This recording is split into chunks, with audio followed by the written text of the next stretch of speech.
We are halfway through the year already, which means it's time for the mid-year book freakout tag. At this point in the year, I am on my 16th book, and there are 13 questions. So there are going to be some questions that are the same book. There will be some doubled up answers. And I live in Oregon, so even though it's the middle of June, it is cloudy and cool this morning, hence the cardigan and hot tea. First question is, what is the best book you have read so far this year? That was probably the easiest of all of these to answer. And that is Emily's Map of the And that is Emily Wilde's Map of the Otherlands by Heather Fawcett. I loved the first one, loved the second one, can't wait for the third one.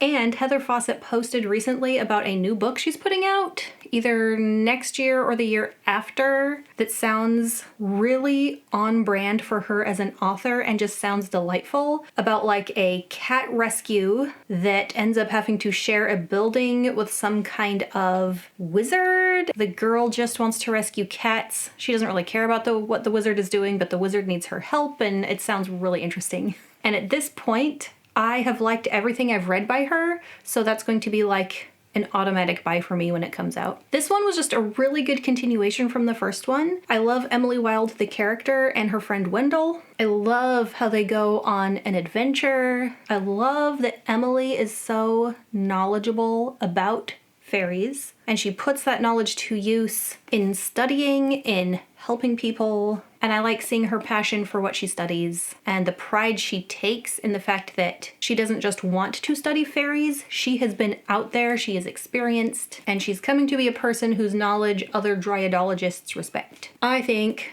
Heather Fawcett is a good, solid storyteller, and I really enjoyed it. Best book I've read so far this year.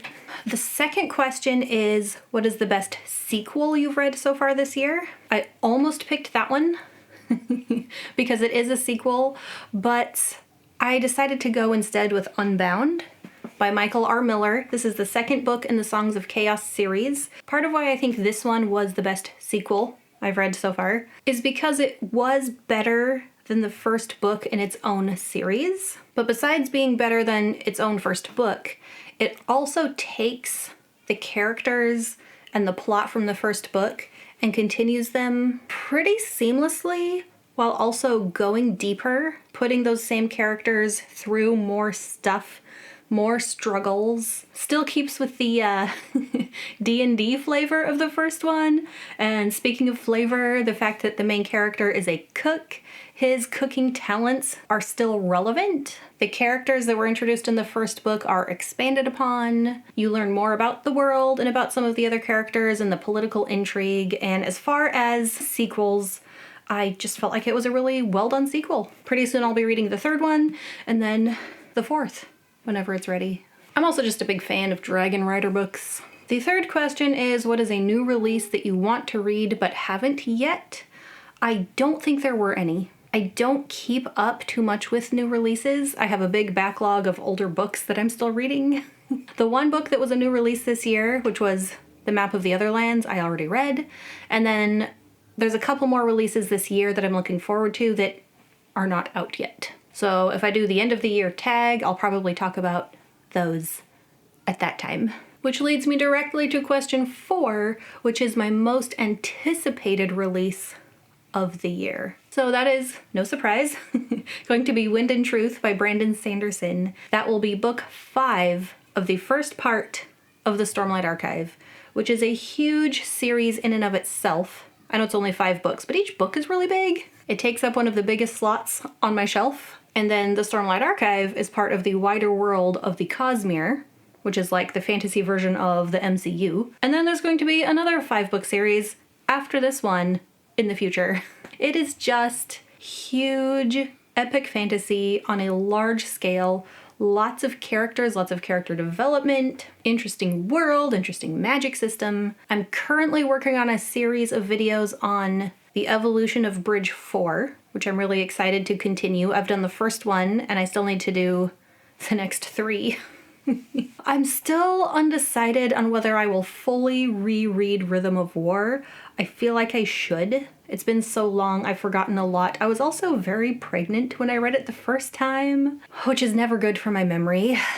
And I didn't release as much content from Rhythm of War as I would have liked the first time I read it. I was kind of coming to the end of making videos for that year before I had my baby. And I was thinking about doing a read-along for Rhythm of War before Wind and Truth comes out.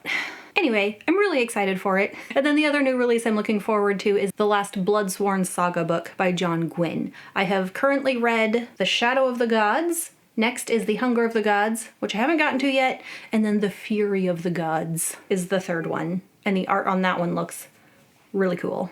Okay, this next one, I don't even really want to answer because I feel guilty about it. That's question number 5, which is my biggest disappointment. I will say what book it is, but I'm not going to talk too much about it because I'm going to save it for my full review of the book. And that is Stone and Sky by Z.S. Diamante. This is a book that was sent to me in a book box by the author's PA. I was super excited to read it. It has all the magical creatures you could think of, all the magical races. It's an epic fantasy story for readers looking for adventure, magic, and just plain fun. I think my expectations were probably too high. There was a lot that I thought could have been better. I found myself being disappointed. Yeah, I don't want to say too much. I'm going to save that all for my review where I talk about this book specifically and I give it a full video to itself. That video will probably come out after this video, so you can come back for that one. The next question, number 6, is what was the biggest surprise?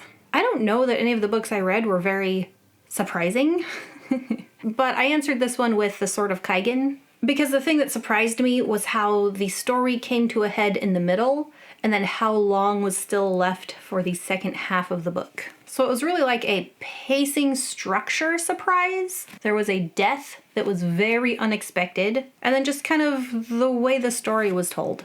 It was different than what I was used to, different than what I was expecting. Overall, I did like the book and I would recommend it. The thing with The Sword of Kaigen is that I think it's a good book to know what you're getting into when you start it. I do feel like that's kind of a weird question. I don't know. Maybe I'll have another book that's more surprising in the second half of the year. Question 7 is a new favorite author or new to you author.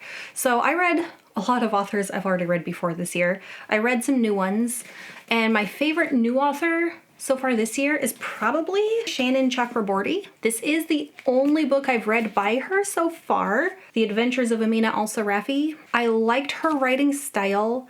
I like the experiences that she wove into the book, her views on womanhood, motherhood, and I enjoyed her storytelling style. So if I have time, if I have space to add more books, I might read more of her stuff, but I at least really enjoyed this one. Pirate fantasy with a mom main character. And then I also answered the question with Veronica Roth. I did read Divergent a long time ago, so she's not technically new to me, but having only read one book so long ago, at like the beginning of her career, to now reading her latest book, which is a novella, When Among Crows, I really enjoyed her storytelling style. Her pacing was really good, her characters were good. I didn't have many, if any, complaints about this book, and it's another author that I would be happy to read more of her stuff. This was a nice little modern fairy tale. I would also recommend this one. Question 8 is, what is your newest fictional crush? That's a weird question. It assumes that you're the type of person to get a crush on a fictional character, which I'm not. I will say that I did like Thorkel from The Shadow of the Gods. Thorkel is the husband of one of the main point of view characters, and maybe part of what I liked about him was that he reminds me a bit of my husband. Just kind of that comforting, calm presence. He is strong enough to protect her, but respects her strength, and when she is feeling stressed out, he's able to pull her in, calm her down, not like restraining her or holding her back, but more like, it's okay. So I'm not going to say I have a crush on a fictional character, but I can find characters that I admire. Question 9 is newest favorite character. Or what is your newest favorite character? I'm actually going to say one of my favorite characters this year, I think, is Osric from Unbound, that Dragon Rider book I talked about. And it's not because his character is really likable. He's not really a good guy, but I felt like his character was really well written in a way that we can understand and feel the pain that he is going through. He has a lot of internal conflict. He has a lot of like, what choices here that I'm making that I think are evil are even my choices versus the thing that's controlling me. And then I really like that I've read so many books with strong moms. So I'm not going to pick one favorite character from among them, but Misaki from The Sword of Kaigen, Amina al-Sarafi from The Adventures of Amina al-Sarafi, Orca from The Shadow of the Gods, and though I've read it before, I reread it this year, and from Dune, Jessica. Not that you never see a strong mom in a fantasy book, but it was interesting to me that I read so many in a row with the strong mom character. And as a mom, it was really nice to read those. Question 10 is, what is a book that made you cry? I do cry easily when I'm reading. I don't necessarily remember specifically what made me cry, so I don't remember what book. I'm pretty sure I cried during The Shadow of the Gods. And if you watched my reading vlog for it, there's a certain scene that was kind of hard. And there's just a lot of rough stuff that happens in that book. And that book is one of the books that has the mom character. Question 11 is a book that made me happy. I'm going to say The Adventures of Amina al-Sarafi. It was a really good summer read. Sunny outside, reading about adventures on the high seas, and then reading about a character who has had such similar struggles and feelings to what I have. It was kind of encouraging. Question 12 is, what is the most beautiful book you have bought or received this year? Well, last year was easy because it was the year of Sanderson. And I got those beautiful Secret Project books. For this year, probably Emily Wilde's Map of the Otherlands. I really love the style here. It's all like naturey and witchy. And I love this cover for The Adventures of Amina al-Sarafi. Love it. And the last question, question 13, is what are some books that you need to read before the end of the year? Need to read. The ones that I say I will read because of what's coming after them. I will need to read Defiant by Michael R. Miller because I am getting an arc of the 4th book.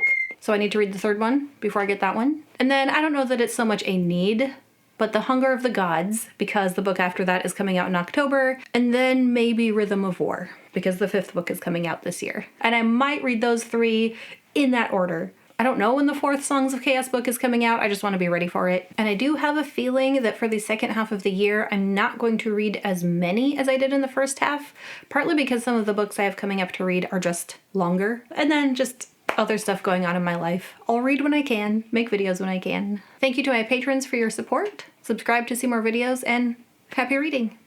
Bye.